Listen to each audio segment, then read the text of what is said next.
About a dozen people are displaced tonight after a midday fire in the Terryville neighborhood of Plymouth. Fire officials say the flames started in an apartment unit on Main Street above the Corner Collective store.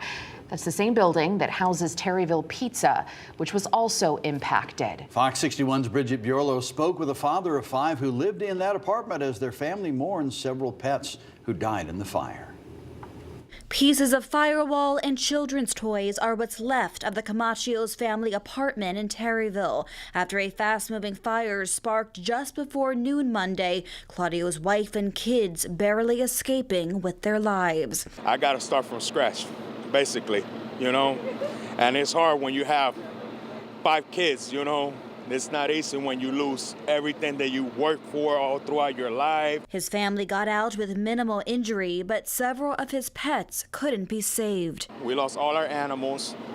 My son burned his hands trying to get the dog out the cage to unlock it. Man, unfortunately, he couldn't because too much smoke. Claudio says he's lived on the second floor of this mixed-use building on Main Street for the past 16 years and tells Fox 61 the flames appear to be coming from an electrical outlet in his living room. We have been having electrical issues, and we done told the landlord about it because every time we try to plug in something always goes off.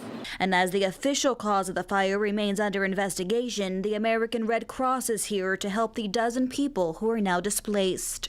The fire chief says at least part of this building is a total loss. The rest needs to be inspected, so it could be several more weeks before the people living here can go inside and gather what's left of their belongings. Not only does the building contain 3 apartment units, but also multiple businesses, including Terryville Pizza, whose owner vows to reopen once it's safe enough to do so.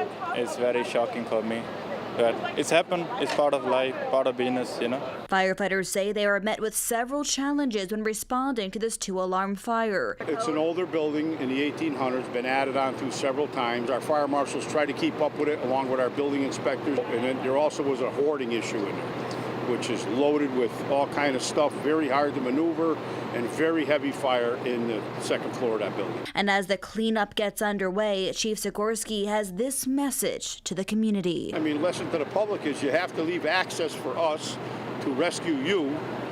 Even though you don't own the building, treat it like your own home and keep it clean.